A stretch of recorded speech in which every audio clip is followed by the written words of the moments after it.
지난 9월 7일 토요일에 13호 태풍 링링이 우리나라를 관통해서 지나갔습니다.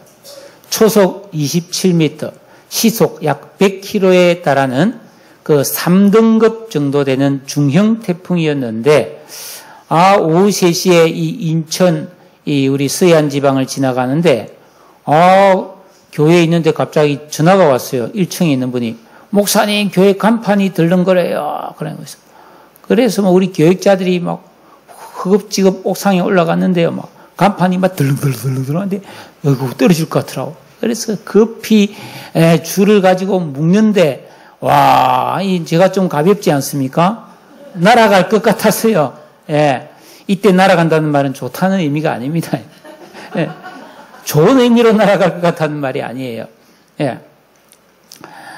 자, 그런데 그보다 앞서, 일주일 앞서 9월 1일에 저 미국 밑에 있는 카리브해에 그 섬나라, 바하마라는 그 나라에 그 태풍이 아닌 허리케인, 도리안이라고 하는 허리케인이 덮쳤어요. 이 바람은 태풍 중에 가장 높은 등급인 5등급으로서 시속 297km. 그러니까 우리나라에 불었던 것의 3배 되는 태풍인데, 현재까지 밝혀진 사망자가 50여 명에 실종자가 2,500명입니다. 그 2,500명이 어디로 간지 없어, 지금. 날아가 버렸어요. 사람이 날아가는 거예요. 집이 통째로 날아가고, 차가 날아가고, 배가 날아가 버린 거예요. 겁나는 겁니다. 여러분, 지금, 우리가 자주 뉴스를 통해 듣지만은 온 세계에 태풍, 지진, 더위, 장마, 가뭄, 추위, 이 자연재한 때문에 아주 난리도 아닙니다. 여러분은 그런 소식을 들을 때 어떤 생각을 하십니까? 예수님께서 말씀하셨어요. 너희가 이런 재앙의 소식을 들을 때 누가복음 13장 5절에 그들이 너희들보다 죄가 많아서 잘못한 게 많아서 그런 일을 겪는 줄 아느냐. 너희도 만일 회개치 아니하면 다 이와 같이 망하리라 말씀하셨습니다. 여러분, 죄 많은 이 세상에는 갈수록 말세가 가까울수록 환란이 많이 일어나게 되어 있습니다. 이때 이 환란과 재난을 겪는 우리들 가운데에는 죄가 많고 적음의 문제가 아니라 회개하느냐 안 하느냐에 따라서 보호하심을 받을 수도 있고 버려둠을 당할 수도 있다는 것입니다. 인간은 누구나 재난과 환란을 겪을 수 있습니다. 여러분, 지진이나 전쟁이 아니어도 우리는 병에 걸릴 수도 있고요. 병에 안 걸리고 건강히 산다 해도 늙게 되고요. 누구나 다 한 번은 죽게 되어 있다는 것입니다. 이런 것은 장차 이 세상에 종말이 올 것을 우리에게 예표적으로 보여주는 것입니다. 여러분, 사람은 갈수록 점점 악해지고 죄가 많아지기 때문에 이 세상에는 점점점 환란이 심해질 것이고 마침내 대환란이 임하게 되는데, 요한계시록 6장 12절에 보니까 큰 지진이 나며 해가 검어지고 달이 피같이 되며 별들이 대풍에 설익은 열매처럼 떨어질 것이다. 여러분, 이번에 우리 태풍 링링에도 사과나 배가 익어가다가 수확을 앞두고 툭툭툭툭 떨어진 게 너무 많았지 않습니까?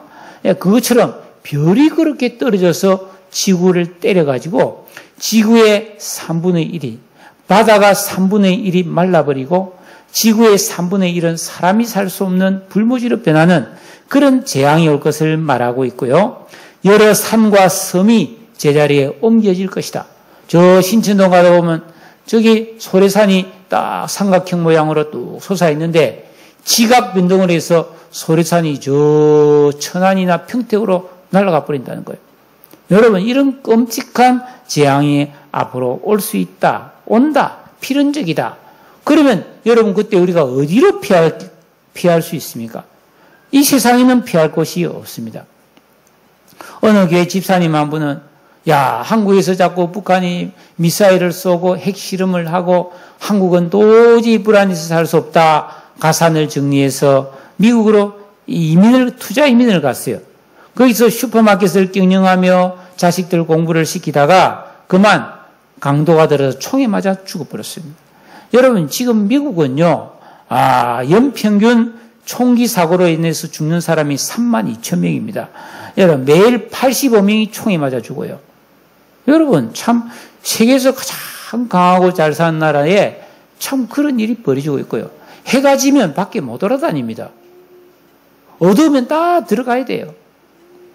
예? 여러분, 일본도, 유럽도, 이 세상에 어디에도 안전이 보장되는 곳이 별로 없습니다. 그런데 오래전에 믿음의 사람 다윗은 이런 고백을 했습니다. 시편 23편 4절에 내가 사망의 음침한 골짜기로 다닐지라도 해를 두려워하지 않을 것은 주께서 나와 함께 하심이라. 주의 지팡이와 막대기가 나를 안위하시나이다. 실제로 다윗은 매일 죽음의 공포에 시달려 위험에 노출되었고 많은 전쟁을 겪었지만은 그는 하나님의 보호하심 속에서 잘되고 영원히 복을 잇는 사람이 되었습니다. 여러분은 하나님의 말씀을 아셔야 됩니다. 그리고 진정한 순종과 회개를 하는 참된 신앙을 통해서 하나님을 나의 목자로, 보호자로 모시고 살아가시기를 축복합니다. 이것을 분명하게 알아야 합니다. 이건 모르면 안 됩니다. 언제 어떻게 될지 모릅니다. 여러분, 우리나라도요, 제가 이번에 통계를 보니까 2008년부터 17년까지 10년간 음주운전 사고가 25만 6천 건이 일어났어요. 그래서 죽은 사람이 약 8천 명입니다. 음주운전으로. 멀쩡히 길 가다가 술 먹고 운전한 차가 탁 와서 덮쳐가지고 말이죠. 가게로 덮치지 않나? 인도로 덮치지 않냐? 그래서 부상을 입고 치료받은 사람은 45만 5천 명이나 됩니다. 여러분, 지금까지 지내온 것 주의 크신 은혜라. 그런데 앞으로가 더 문제죠. 앞으로 여러분 더욱더 이 하나님을 나의 보호자여 피난처로 삼고 그분의 인도를 따라 가야 될 곳, 써야 될 곳, 해야 될 일, 말아야 될 일을 분별하고 알고 사시기를 주의 이름으로 다시 한번 축복합니다. 그래서 오늘 3장 1절에 보니까 너는 이것을 알라 그렇게 말했습니다.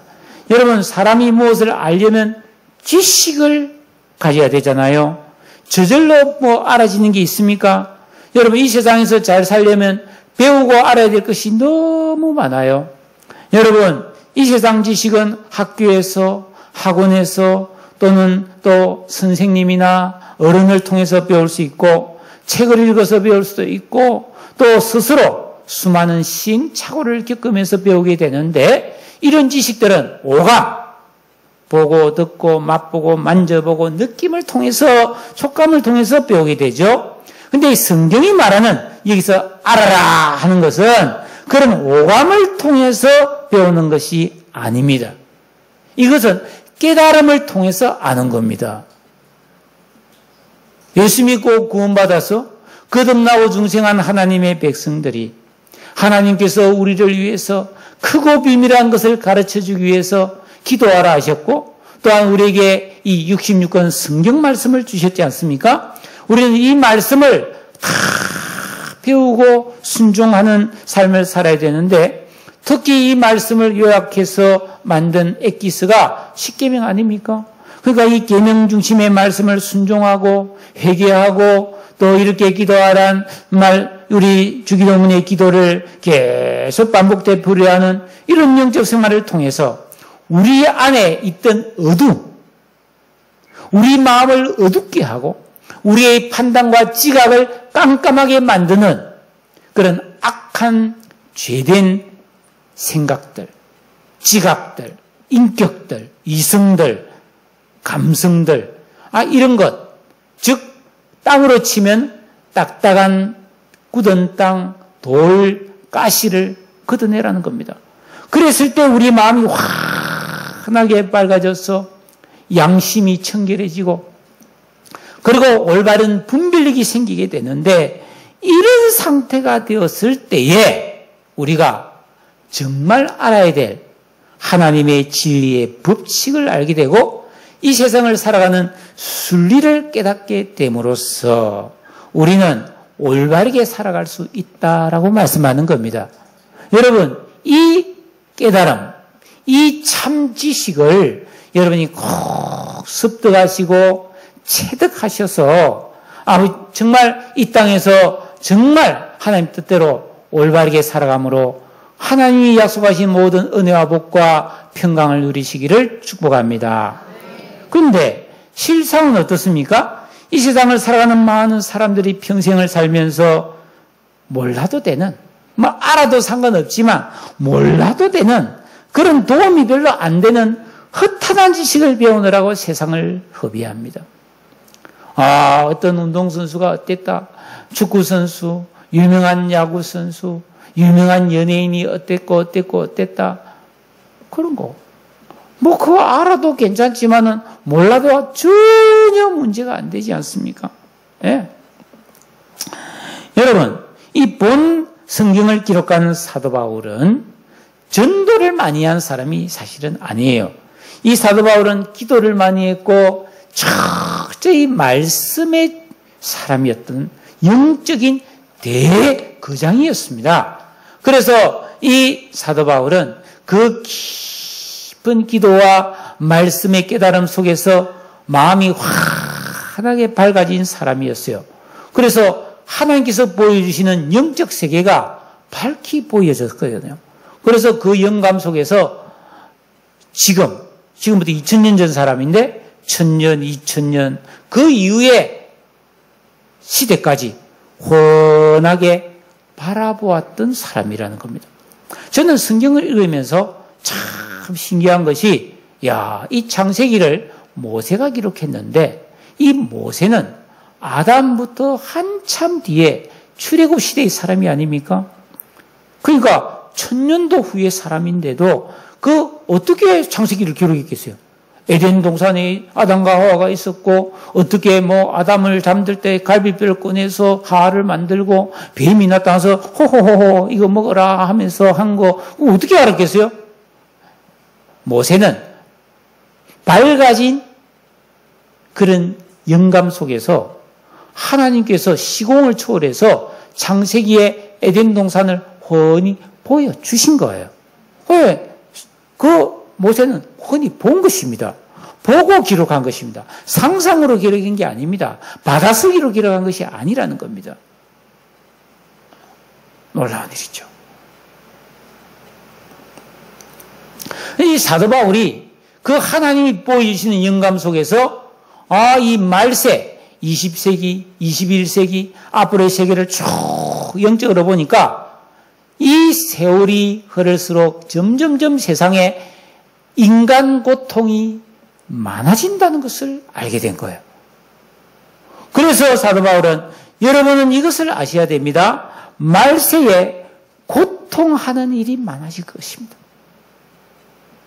여러분, 우리가 지금 살아가는 이 세대가 과거에 비해서 얼마나 살기 좋은 세상이 되었습니까?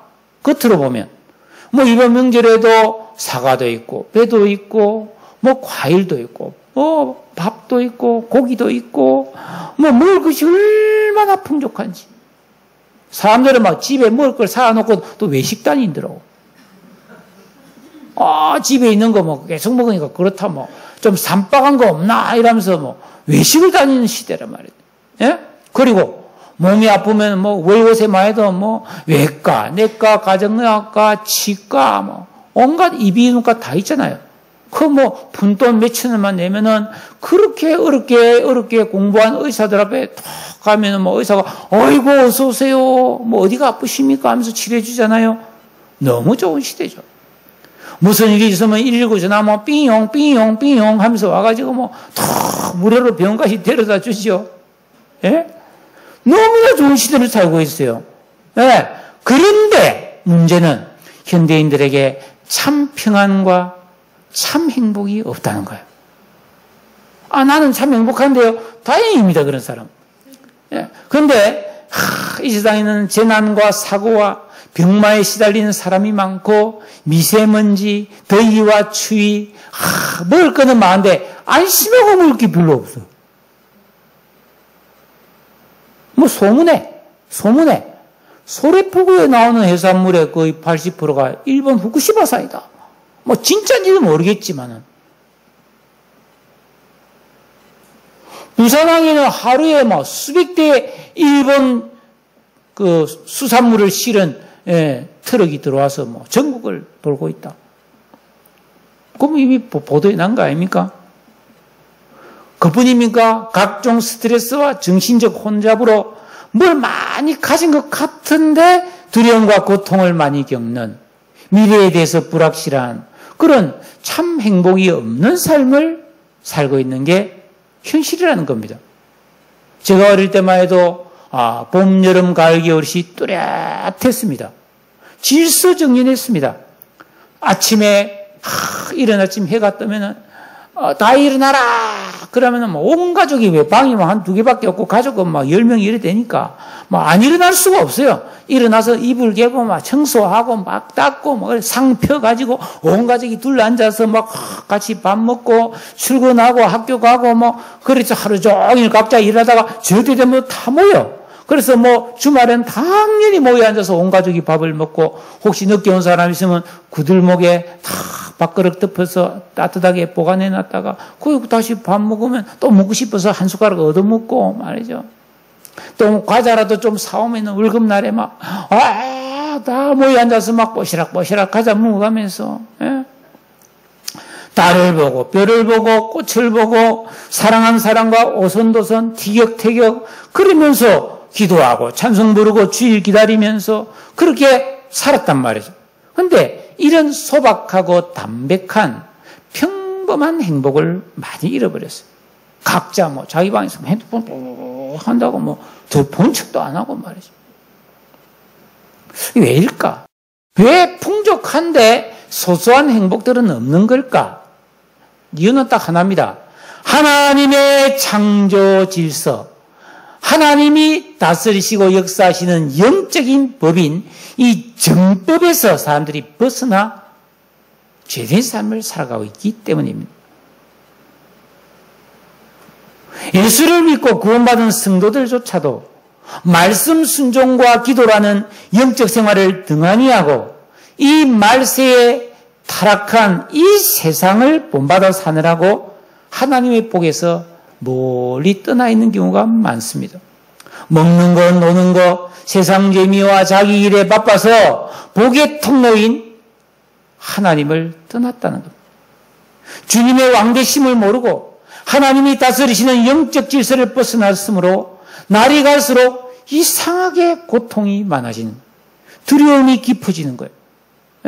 약삭 바르고 눈치 있는 사람들은 이런 고통을 대비하고 하기 위해서 온갖 인간적인 방법을 동원하며 이 세속적인 방식을 너도 나도 따라가는 그런 아주 번잡한 시대가 우리가 살아가는 이 시대입니다.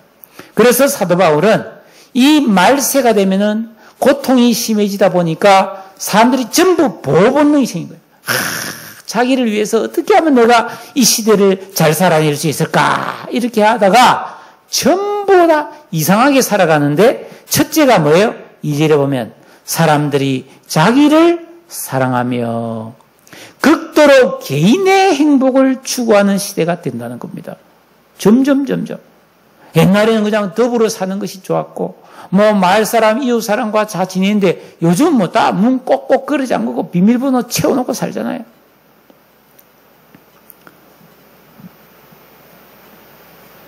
소확행, 소소하지만 확실한 행복, 개인의 행복을 추구하는 그런 것이 유행하고 있습니다. 그래서 유난히 비싼 고급 음식, 유난히 호화로운 서비스, 유난히 고급스러운 럭셔리한 뭐 그런 것들을 사람들이 좋아해서 내가 평소에 고생하지만 한식 가다가 내가 돈을 퍽 쓰면서라도 그렇게 나를 행복하게 해줘야 되겠다 하는 그런 것이 유행하고 있고 그런 산업이 발달하고 있습니다.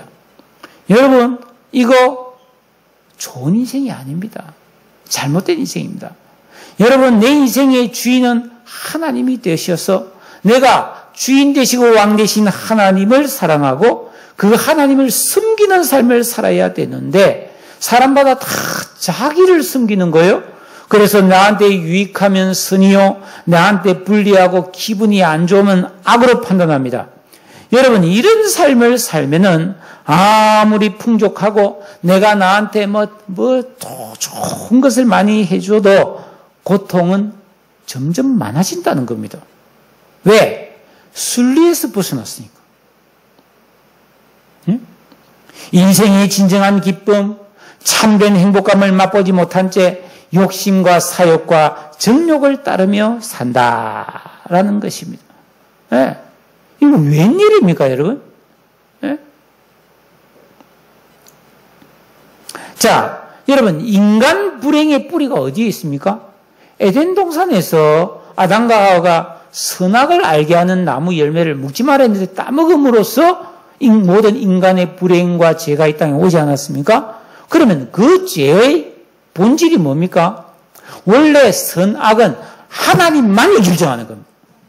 하나님이 이거 선이하면 선이고 하나님이 이거 악이하면 악인데 이 시대는 인간이 자기가 다 선악을 판단해 버립니다. 이거 좋은 거야 하면 좋은 거고 아무리 온 세상 사람들이 당신 그렇게 사는 거 잘못 살아서 그런데 아니라고 나는 죄 지은 거 없다면서 말이죠.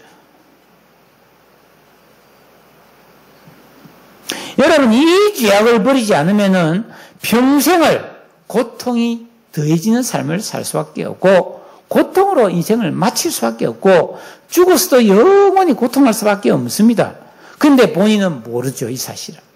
이상하다. 내가 돈도 있고 내가 가질 것도 있고 먹는 것도 잘 먹는데 왜 이렇지? 왜 인생에 참 행복이 없지? 허무하다. 그러니까 여러분, 요즘 보니까 현대, 한화, SK, 또 뭡니까? 무슨 재벌업체 3세, 4세들 손주들이 전부 마약해가지고 경찰에 잡혀갔어요. 여러분, 왜 마약을 합니까? 돈이 그렇게 많은데. 여러분, 돈 있다고 행복해지는 게 아니라는 겁니다. 돈은 있는데 행복하지 않으니까.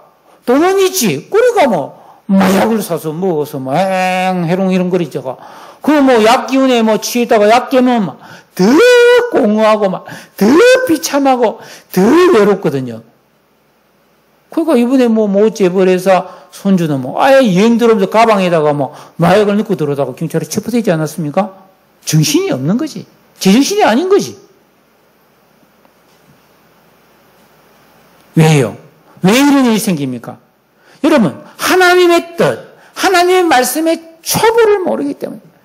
여러분, 하나님을 사랑하며 믿음으로 사는 것은 인생의 기본 중에 기본이요, 기초요 중에 기초요, 첫 단추예요, 첫 단추. 예, 이 단추를 여러분 내가 이래 끼웠다, 처음에. 예? 보세요.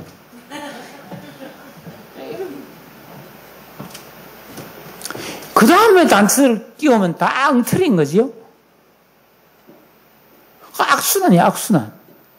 인생의 첫 출발, 기본이 잘못됐기 때문에, 그 다음에 마무리지가 날고 겨도 다 비틀어진 거예요. 여러분, 집을 짓는데 기초를 잘못 쌓았으면 어떻게 되겠어요?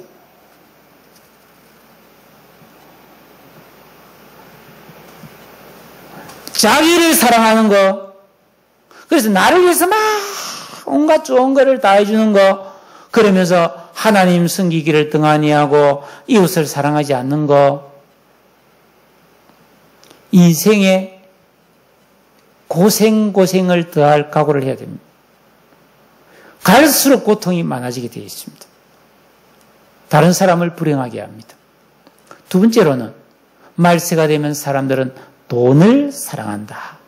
여러분, 제가 어릴 때만 해도요, 어떤 사람 보고 야, 저 사람 구두쇠야, 구두쇠 이러면 굉장히 모욕적인 말이었어요.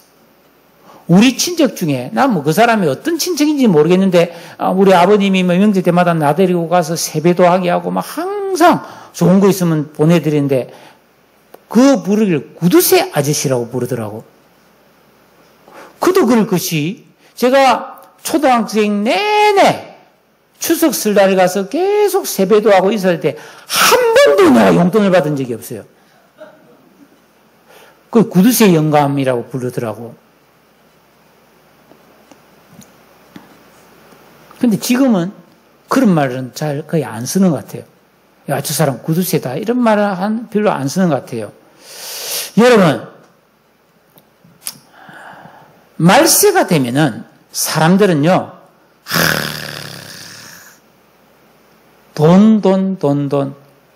돈세가 된다는 거예요, 돈세. 예? 여러분, 아담 스타일의 인간은 지식, 재능, 물건, 명예에 대한 욕심이 한이 없는데 죽을 때까지, 숨을 거둘 때까지 탐심을 버리지 못합니다. 그래서 이 세상에 대한 애착, 욕심, 집착이 강하기 때문에 역시 이 사람 고생을 많이 한다는 거예요. 많이 움켜쥐고 고통을 겪는다라는 것입니다. 왜죠? 아무리 많이 가져도요, 만족이 없거든요. 사람들은 돈이 많으면 좋은 줄 알아요. 자꾸만 움켜쥐고 안 놀려고 합니다. 여러분, 성경은 말합니다. 우리가 예수 믿고 구원받아서 내 안에 있는 어두움, 악한 이성치가 인격 감성을 다 돌가시 잡초처럼 뽑아내고, 그래서 하나님의 뜻대로 올바르게 살아갈 때에 풍성한 누림과 기쁨을 주신다고 하나님이 약속했는데 이것을 안 믿는 거예요. 그래서 하나님을 믿지만 사실은 돈과 세상을 더 좋아한다는 것입니다. 그러니까 뭔가 이상하지 않습니까? 자, 미국 교회에 대한 이야기입니다. 조사 결과를 보니까 현재 미국에서 교회를 다니는 교인 중에 90%는 잠자고 있다는 거예요. 여러분, 성경에 보면은 사람의 영적 상태를 세 가지로 분류합니다. 첫째, 죽은 자가 있고, 잠자는 자가 있고, 깨어있는 자가 있습니다. 그래서 예수 믿는 사람은 죽진 않았어요. 살아났어요. 살아있는데 잠을 자고 있다는 겁니다. 잠을 잔다는 말은 의식이 없죠. 깊이 잠들 코를 부릉부릉 보면서 깊은 잠을 자는데 가서 이래도 모르잖아요. 바보야 이래도 못 듣잖아요. 의식이 없는 거죠. 누가 와서 어떻게 해도 방어 능력이 없지 않습니까? 그것처럼 영적으로 잠든 사람이 90%다. 오직 10%만 살아서 교회를 섬기고 있다라고 말하는데, 알렌 교수는 교인 중에 20%는 주일 예배에 자주 빠진다. 25%는 전혀 기도를 안 한다. 35%는 개인적으로 성경 읽는 일이 없다. 또 30%는 11조나 헌금을 안 한다. 75%는 교회에서 어떤 책임이나 어떤 사명을 거부한다. 85%는 평생 전도 한 명도 안 한다. 그런데 교인들 100%는 자기가 천국 간다고 생각한다. 휴, 대단합니다. 그래서 어떤 사람은 도둑놈이 제일 많은 데가 교회다. 그렇게 말하는 사람이 있어요. 왜? 할 거는 안 하면서 다 자기가 천국 가겠다고 생각한다는 거예요. 예수만 믿으면 가기야 가겠지만 글쎄요. 정말 믿어야 되는데, 여러분, 진정한 신앙이 아닐수록 돈에 대한 애착이 강하고, 나눔이나 섬김에는 익숙한데 쇼핑이나 유흥비로는 낭비한다는 것입니다. 예, 그래서 행복해지느냐? 아니라는 겁니다. 왜냐하면 하나님께서는 기뻐하시는 자에게 은혜를 주시기인데, 이렇게 하나님의 뜻과는 상관없이 자기를 위해서 살아감으로 하나님이 부어주시는 은혜가 없으니까 영적으로는 극빈자로 산다는 것입니다. 그러니까 여러분, 돈은 사랑의 대상이 아니고 이용 대상이잖아요. 불의의 제물로 친구를 사귀라고 성경이 말씀하고 있고, 돈을 사랑함이 일만하게 뿌리가 되어서 그것이 자기를 찌른다고 되어 있어요. 디모데전서 6장이 나옵니다.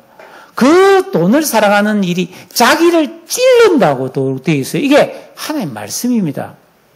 그러니까 여러분 잘 이해하세요. 그걸 돈을 그러면 싫어해란 말이 아니죠. 필요합니다. 올바르게 사용해야 됩니다. 잘 벌어야 됩니다.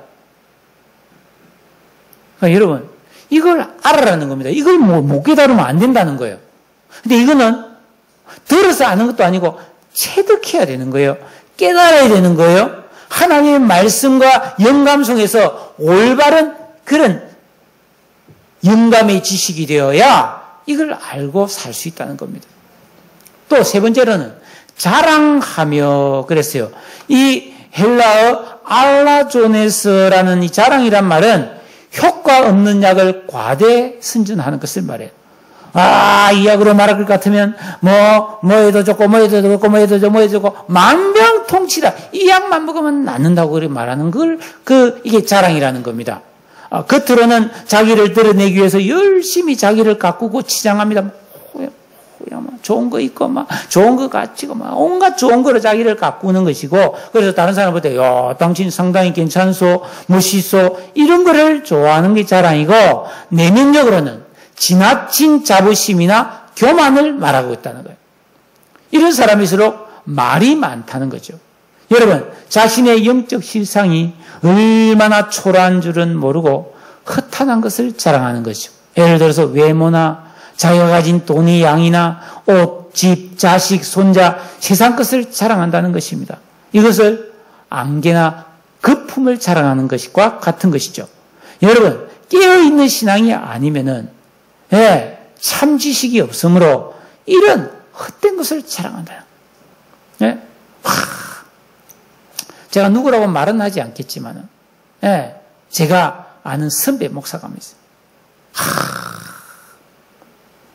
지금까지 내가 만난 게 한 50번 되는데 한 49번은 자랑만 하는 것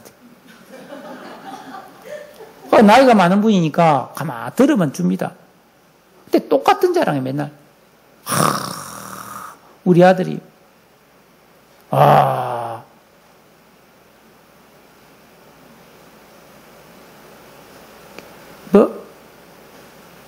담배하고 인삼 파는 회사를 다니는데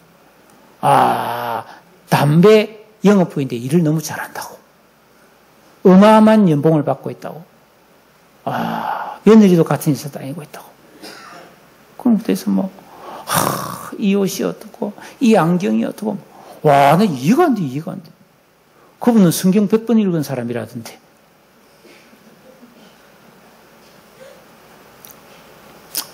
사도 바울은 갈라디아서 6장 14절에서 내게는 우리 주 예수 그리스도의 십자가 외에는 자랑할 것이 없다 그랬어요. 사도 바울이 별볼 없는 사람이 아니었습니다. 엄청난 지식과 학벌과 가문과 명예를 가졌던 사람입니다. 그런데 그는 이 진리를 깨닫고 나서는 나는 십자가 외에는 자랑할 것이 없고 내가 지금까지 세상에서 유익하게 여기던 것들을 다 배설물과 같이 여기게 되었다고 고백했습니다. 여러분, 오늘날 이 세상에는 자랑하는 사람과 자랑할 것이 없어서 위축되게 살아가는 사람들이 가득합니다. 여러분, 그렇지 않습니다. 우리 그리스도인들은 하나님 주시는 이 은혜 속에서 새 사람이 되어 담백하게 살면서 소박하게 살면서 하나님이 부어주시는 은혜와 기쁨을 누리면서 정말로 존귀하게 살아가는, 영광스럽게 살아가는 그런 그리스도인의 올바른 모습이 되시기를 주님의 이름으로 축복합니다. 네 번째는 교만하며 그랬어요. 여러분, 대자연 속에 호랑이를 한번 생각해 보세요. 얼마 전에 어디서 호랑이란 말이 잡았는데, 호랑이를 이렇게 연구한 사람들이 호랑이를 시베리아 호랑이를 따라가는데 그 호랑이가 응가를 했는데 그 안에 보니까 곰털이 있더라. 호랑이 곰을 잡아먹은 거예요, 곰을. 대단하죠, 여러분. 호랑이는요, 탁 들어가 확 뛰어 올라가면요, 건물 3층을 뛰어넘을 수 있어요. 엄청납니다. 근데 이 호랑이가 교만하지 않아요. 왜? 아무리 호랑이라도 숲이 있어야 되고, 시내가 있어야 되고, 작은 동물들이 있어야 합니다. 바다의 혹등고래라는 큰 고래는 길이가 최소한 11에서 16m까지 자랍니다. 어마어마하게 크죠. 그래도 바닷물이 오염되면 못 살죠. 의존적인 존재라는 겁니다. 사람도 마찬가지입니다. 우리도 하나님과의 관계 속에서, 이 자연과 사물과의 관계 속에서, 타인과 나와의 관계 속에서 의존적인 존재로 살아가잖아요. 내 혼자 뭐 독불장군식으로 살아갈 수 있는 사람이 어디 있습니까? 이 사실을 바르게 알면 하나님과 이 자연과 세계와 사람 앞에서 겸손하게 살아갈 수밖에 없는 게 이게 기본적인 지식이거든. 네? 여러분, 하나님은 겸손한 자에게 특별히 은혜를 베푸시는 줄로 믿습니다. 따라서 내가 막 교만하고 폼 잡으면은 어떻게 되겠어요? 그 값없이 주시는 은혜의 통로가 막혀버리는 거예요. 여러분, 수도가 아무리 우리 집에 파이프가 연결돼서 수도꼭지를 돌리지 않으면 물이 안 나와요. 그러니까 하나님의 은혜가 내 위에서 아무리 흐르고 있어도 교만하면은 그 은혜가 내게로 흘러내리지 않는다는 것입니다. 여러분 기억하세요. 내 머리 위로 항상 수도 파이프가 지나가듯이 은혜가 쭉 흘러가고 있어요. 내가 겸손하며 선을 행하며 올바른 믿음을 살면 그 은혜의 강이 툭 터져서 내 인생에 쭉 흘러들어온 줄로 믿습니다. 안 그러면요 그냥 흘러가 가버립니다. 네. 예배드리고 기도하면서 섬기는 삶을 살면서 겸손히 주님을 섬기고 다른 사람을 섬기는 삶을 살 때에 여러분 고통은 감해지고 평화가 더해지는 것을 믿습니다. 이것을 아시기를 바랍니다. 이것을 깨달아야 된다는 겁니다. 그 다음 비방하며 이 블라스페모스라는 말인데 페모스라는 뜻인데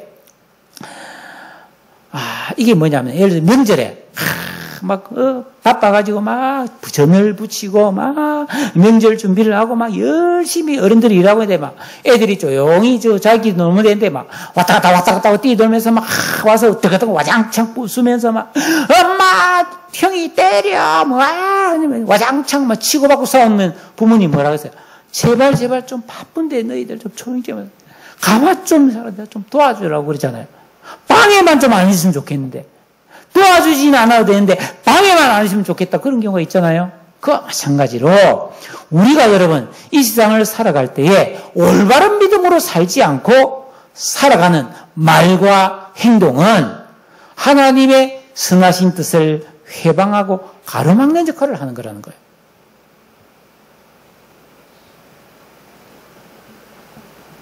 여러분 마태복음 24장 44절을 보니까 어떤 주인이 먼 길을 떠나면서 그 종들 중에 우두머리에게 야 내가 올 때까지 너 이 집안을 네가 책임지고 좀 잘 다스리라 하니까 착하고 신실한 종은 때를 따라 그 종들에게 양식을 나눠주면서 일을 척척척척 시키면서 주인의 모든 것을 잘 관리하는데 악한 종은 동료를 때리며 술 친구와 더불어 먹고 마셨다고 그랬어요.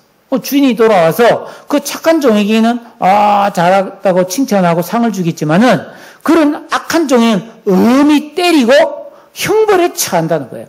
쫓겨나서 슬피우며 이를 갈게 된다라고 말하고 있습니다. 여러분 마찬가지입니다. 우리가 이 세상을 살아가는 방식이 하나님 뜻대로 살지 않으면 다른 사람을 때리고 괴롭히는 삶이 된다는 겁니다. 잘 기억하세요. 내가 그냥 나 기분대로 사는데 내 방식대로 살아가는데 그것이 내 주위에 있는 사람에게 고통이 되고 괴로움이 되는 인생이 되면 절대로 복을 받지 못하고 그 인생에는 고난이 더해지게 돼요. 잘 생각하세요. 내가 좋은 게 아닙니다, 여러분. 또 술 취해서 막 친구들과 더불어 흥청망청한다 이 말은 세속적인 쾌락에 물든 방탕한 삶을 살았다는 말입니다. 이게 하나님을 비방거리로 만드는 회방이라는 겁니다. 여러분 좋은 게 아니에요. 절대적으로 하나님 말씀과 진리의 정법을 따라 살지 않으면 내가 나름대로 살았는데 이게 하나님을 회방하고 다른 사람에게 고통을 주고 때리는 삶이 된다는 겁니다. 결국 그것은 자기를 찌르는 삶이라는 거예요. 자, 오늘 마지막으로 6번째 보면 부모를 거역하며 말세가 되면 부모를 거역하는 자식들이 많아진다는 겁니다. 여기서 거역한다는 아페이데이스란 말은 순종하지 않는다, 다루기가 힘들다 이런 뜻입니다. 여러분, 이 세상에 태어나 살아가는 모든 사람에게 인생의 기본 중의 기본은 뭐라 그랬어요? 하나님을 나의 진정한 부모로 주인과 왕으로 모시고 사랑하고 순종하는 거를 그랬죠? 지난주에 제가 말씀드린 1계명부터 너는 나 외에는 다른 신을 이게 말지니라, 너를 위해 새긴 우상을 만들지도 말고 절하지도 말고 숨기지도 마라, 내 하나님 여호와 이름을 망대히 일컫지 마라는 1계명부터 이 3계명을 철저히 올바르게 지킬 때에 우리에게 셋사람의 첫 번째 의식인 하나님을 바르게 알고 숨기는 의식이 만들어지고, 그 의식이 안식일을 거룩하게 지키는 두 번째 의식이 만들어지고, 이 두 가지 의식이 바로 됐을 때 나를 낳아주신 부모님이 어떤 존재인지를 알고 그 부모님을 올바르게 공경함으로써 하나님이 우리에게 복을 주셔서 땅에서 잘 되고 장수하게 된다고 되어 있잖아요. 이게 영적 법칙입니다. 이게 하나님이 세워놓은 법칙입니다. 그런데 하나님을 올바르게 사랑 안 하고 안 섬기니까, 그리고 주의를 올바르게 안 지키니까 내 나름대로 효도는 한다고 하는데 부모님을 하나님 뜻대로 올바르게 섬기지 못한다는 겁니다. 공경하지 못한다는 것입니다. 예. 그래서 이 시대는 부모에게 거역하고 대들고 부모에게 냉대하는 악한 자식들이 흔해요. 그래서 제명에 못 사는 사람도 많고 꼬이는 인생이 안 되는 인생이 많은 겁니다.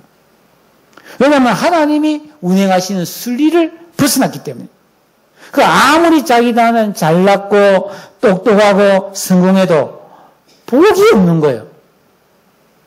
많이 가졌는데 행복하지 않고, 높아졌는데 쉼이 없는 거예요. 제가 아는 그런 사람들이 있습니다.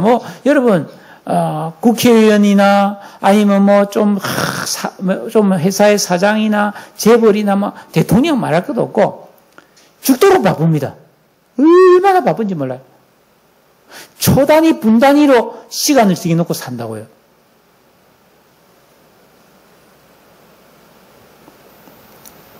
제가 아는 어떤 분도요. 우리나라에서 누구 하면 다 알만한 사람인데요. 제가 가까이서 그분을 오랫동안 지켜봤거든요. 진짜 새벽부터 밤늦게까지 360을 뛰어다닙니다. 약속도 하루에 10개 이렇게 있으니까 차를 타고 이동하는데 길이 막히니까 무조건 그냥 갓길 버스 전용 차로로 그냥 달려버립니다. 왜? 그래야 약속을 지킬 수 있으니까. 그래서 1년에 교통 범칙금이 몇백만 원씩 이렇게 나옵니다. 어쩔 수 없어요. 그런데 그렇게 살았는데 행복하지 않은 거. 그냥 바쁘기만 한 거죠. 일만 쭉 싸게고 행복하지 않는 사람이 너무 많은 거예요. 참 가슴 아픈 일. 여러분, 부모 공경하시기를 축복합니다. 부모들도 마찬가지예요. 열심히 계명 순종해서 세 사람의 올바른 분별력을 만들어서 자녀를 주의 교양과 훈계로서 올바르게 양육해야지 무조건 예뻐하고 잘해주는 것이 하나님 뜻이 아닙니다. 예배 시간에 애들 돌아다니게 하면 안 돼요. 잘 봐야 됩니다. 애들도 예배 드리게 해야 돼요. 애라고 예배 시간에 맛있는 거 먹고 그냥 돌아다니고 장난감이나 갖고 놀게 만드는 거, 그건 부모로서 잘 모르는 겁니다. 제가 이런 이야기 여러 번 했죠. 젖먹이에도 예배 시간에 젖도 먹지 마. 이렇게 훈련시키면 돼요. 잘 안 되지만 그렇게 훈련을 시켜야 돼요. 그래서 하나님은 예배 시간은 내가 함부로 놀면 안 되는 거구나. 이런 걸 어릴 때부터 훈련시켜야 됩니다. 그렇지 않으면 얘가 자라서 정법대로 안 살면 부모 공경 못합니다. 고린도서 7장 1절에 그런즉 사랑하는 자들아, 이 약속을 가진 우리는 하나님을 두려워하는 가운데서 거룩함을 온전히 이루어 육과 육과 영의 온갖 더러운 것에서 자기를 깨끗하게 하자. 사랑하는 여러분, 말씀을 맺겠습니다. 사도 바울은 2000년 전에 하나님이 보여주시는 영감 속에서 말세를 보았더니 고통이 이루 말할 수 없더라는 겁니다. 과학이 발전했는데 인간들은 더 고통스러워지는 겁니다. 그래서 이 고통을 어떻게 하면은 하나님의 백성들이 피하고 평강과 복을 누릴 수 있는가? 그래서 오늘 이 말씀을 가르쳐 준 겁니다. 로마서 12장 2절. 우리 다 같이 한번 읽어볼까요? 예. 여기 성경 띄워주세요. 시작. 너희는 이 세대를 본받지 말고 오직 마음을 새롭게 함으로 변화를 받아 하나님의 선하시고 기뻐하시고 온전하신 뜻이 무엇인지 분별하도록 하라. 분별되십니까? 계명을 지키고 기도하는 진정한 신앙에 여러분의 삶을 들이십시오. 내 미래, 내 자녀의 앞날 진정한 복의 세계가 열립니다. 이런 하나님의 뜻대로, 믿음대로, 정법대로 살아야 우리의 모든 수고가 복이 되고 누림이 되고 영원한 축복으로 이어집니다. 아니면 죽도록 고생하고 헛방이에요. 허무, 공허로 끝납니다. 부족해도 괜찮아요. 하나님 뜻대로 계명을 지키며 진정한 신앙생활을 하십시오. 여러분의 고민이 해결될 줄로 믿습니다. 여러분의 문제가 하나님의 역사로 기적같이 회복될 줄로 믿습니다. 하나님의 영광과 능력이 임할 줄로 믿습니다. 기도하겠습니다. 사랑의 주님, 은혜와 사랑을 감사합니다. 오늘 또 하나님 거룩한 주일 주 앞에 나왔습니다. 명절을 보내고 왔습니다. 헛헛한 마음에 하나님께서 복을 주시고 기쁨을 주시고 평강을 주시고 이 진리의 말씀을 깨달아 아버지 이 고통이 날로 더해가는 말세의 치말에도 평강을 누리며 행복하며 날이 갈수록 잘되는 누림의 인생이 되도록 역사하시고 인도하여 주시옵소서. 모든 병을 고쳐주마 약속하신 주님, 우리가 하나님의 말씀 가운데 섰사오니 주여 우리의 병을 치료해 주시옵소서. 우리의 고민과 근심과 염려거리와 문제들을 해결하여 주시옵소서. 주여 우리의 길을 인도해 주시어서 이 고통과 사고와 혼란에서 건져 주시옵소서. 예수님의 이름으로 기도드리옵나이다. 아멘.